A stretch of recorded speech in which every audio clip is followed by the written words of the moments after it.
அஸ்ஸலாமு அலைக்கும். Welcome to Hanif's kitchen. இன்னைக்கு நம்ம பார்க்க போகிறது ரொம்ப எம்மியான, ரொம்ப டெலிசியஸான, ரொம்ப டேஸ்டியான ஒரு ஸ்வீட் ரெசிபி தாங்க, தக்காளி ஜாம். இந்த தக்காளி ஜாமை நம்ம ஹனீஃப்ஸ் கிச்சன் ஸ்டைலில் ரொம்ப ஈஸியாக எப்படி செய்யறதுன்னு பார்க்கலாம் வாங்க.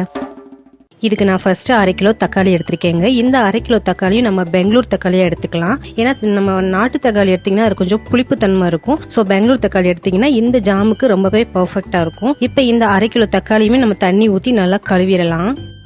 இந்த மாதிரி தக்காளி நல்லா வாஷ் பண்ணிட்டு தனியா ஒரு பவுல்ல எடுத்து வச்சிடலாங்க. இப்ப எல்லா தக்காளியுமே நம்ம கழுவிட்டு ஒரு பவுல்ல எடுத்தாச்சு. கழுவின தக்காளியை 4 ஓரங்கள்லயுமே லேசா இந்த மாதிரி கீறி வச்சுக்கலாம்.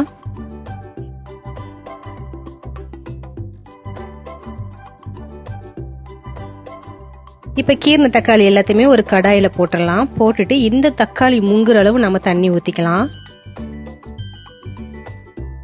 இப்ப தண்ணி ஊத்தியாச்சு. இப்ப நம்ம அடுப்பை ஆன் பண்ணி இந்த கடாயை அடுப்புல வச்சிடலாம். இப்ப பாத்தீங்கன்னா இந்த தக்காளியோட தோல் பாத்தீங்கன்னா நல்லா ஸ்டிஃபா இருக்குது. இந்த தண்ணியில கொதிச்சு இந்த தக்காளி துவண்டு இந்த தோல் பிரிஞ்சு வர ஆரம்பிச்சிடும். அதாங்க ஸ்டேஜ். அப்ப நம்ம அடுப்பை ஆஃப் பண்ணிடலாம். இப்ப தண்ணி நல்லாவே கொதிக்குது பாருங்க. இந்த தக்காளியில இந்த தோல் பாத்தீங்கன்னா இந்த மாதிரி மேல உரிச்சிட்டு வர ஆரம்பிச்சிருச்சுல. சோ இந்த டைம் கரெக்டான டைம். இப்ப நம்ம அடுப்பை ஆஃப் பண்ணிட்டு இறக்கிடலாம். இந்த தக்காளியை நம்ம தண்ணியில இருக்க தக்காளியை தனியா எடுத்து வச்சிடலாங்க. அப்ப சீக்கிரமே அதை ஆறிடும்.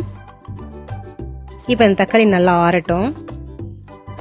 தக்காளி நல்லாவே ஆறிடுச்சு. ஆறினோடமே நாம இந்த தக்காளியில இருக்க தோலை ஃபுல்லா நம்ம ரிமூவ் பண்ணிடலாம். இப்ப பாத்தீங்கன்னா எல்லா தக்காளியில இருக்க தோலை ஃபுல்லா நம்ம ரிமூவ் பண்ணிடலாங்க.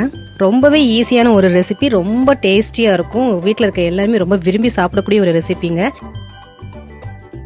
இப்ப தக்காளி இருக்க எல்லா தோலையும் உரிச்சாச்சு. நம்ம இதை இப்படியே கட் பண்ணியோ இல்ல கையில புளிஞ்சு விட்டோ நீங்க அடுப்புல வச்சீங்கன்னா அது வேகிறதுக்கு ரொம்ப டைம் எடுக்கும். சோ நம்ம என்ன பண்ணலாம்னா இந்த தக்காளி எல்லாத்தையுமே நம்ம மிக்ஸி ஜார்ல போட்டு நல்லா பேஸ்ட் மாதிரி அரைச்சிடலாங்க.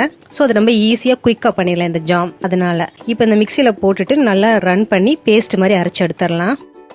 பாருங்க, இந்த மாதிரி தண்ணி எதுவுமே சேர்க்க வேணாங்க. தக்காளி நல்லா இந்த மாதிரி பேஸ்ட் மாதிரி அரைச்சோணுமே அதே கடாயிலேயும் அரைச்ச பேஸ்ட் இருக்குல்ல, இந்த தக்காளி பேஸ்ட் இது எல்லாத்தையும் நம்ம சேர்த்துடலாம். சேர்த்துட்டு அடுப்பை ஆன் பண்ணி இந்த கடாயை வச்சிடலாம். வச்சுட்டு இது நல்லா கொதிக்கட்டும். இந்த டைம்ல நாம இப்ப என்ன பண்ணணும்னா சுகரை பவுடர் பண்ணி வச்சுக்கலாம். நீங்க சுகர் அப்படியே போட்டீங்கன்னா அது மெல்ட் ஆகி கொதிச்சு ஜாம் ரெடி ஆகிறதுக்கு ரொம்ப டைம் எடுக்கும். ஸோ இந்த மாதிரி பவுடரா போட்டீங்கன்னா அது ரொம்ப ஈஸியா நம்ம ஜாம் ரெடி பண்ணிடலாம். ஸோ நான் 1 கப்பு பவுடர் சுகர் எடுத்திருக்கேன். 1 கப்புங்கிறது 200 கிராமுங்க. 1/2 கிலோ தக்காளிக்கு 200 கிராம் கரெக்டா இருக்கும். இப்ப தக்காளி நல்லா கொதிச்சோனுமே இந்த பச்சை வாடை எல்லாமே போயிடும். அதுக்கப்புறம் நம்ம பவுடர் சுகர் சேர்த்துக்கலாம். சேர்த்து நல்லா மிக்ஸ் பண்ணிட்டு நீங்க இனிப்பு செக் பண்ணி பாத்துக்கோங்க. சப்போஸ் உங்களுக்கு இன்னும் கொஞ்சம் போடணும்னா நீங்க இன்னும் கொஞ்சம் கூட பவுடர் சுகர் போட்டுக்கலாம்.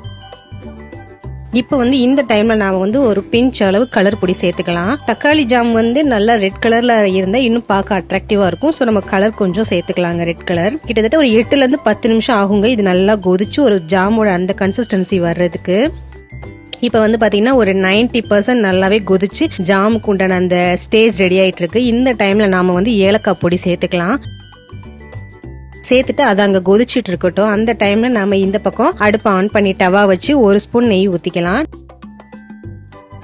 நெய் நல்லா காஞ்சதுக்கு அப்புறம் முந்திரி பருப்பு அந்த மாதிரி குட்டி குட்டியா பொடிச்சு வச்சிருக்கீங்க 10 முந்திரி பருப்பை. இது எல்லாத்தையும் இந்த நெய்யில போட்டு நல்லா வறுத்து எடுத்துடலாம். இப்ப நல்லா வறுத்தாச்சு. வறுத்ததுக்கு அப்புறம் இந்த நெய்யோட சேர்த்து இந்த முந்திரி பருப்பையும் நாம இந்த தக்காளி ஜாம்ல சேர்த்துடலாம். அப்ப இன்னுமே உங்களுக்கு தக்காளியோட ஸ்மெல் இல்லாம நல்ல நெய்யோட ஸ்மெல், அந்த முந்திரி பருப்பு ஏலக்காவோட ஸ்மெல் இருக்கிறதுனால இது ரொம்பவே ரிச்சா சூப்பரா இருக்கும். இப்ப நல்லா பாத்தீங்கன்னா மிக்ஸ் பண்ணியாச்சு. நம்மளுக்கு அருமையான தக்காளி ஜாம் ரெடி ஆயிடுச்சு 10 நிமிஷத்துல.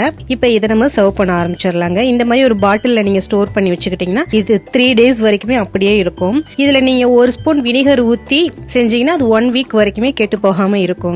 இது நீங்க ஒரு ஈவினிங் டைம் பிரேக்ஃபாஸ்ட்ல இந்த மாதிரி பிரெட்ல வச்சு கூட கொடுக்கலாம். குழந்தைங்களுக்கு விரும்பி சாப்பிடுவாங்க.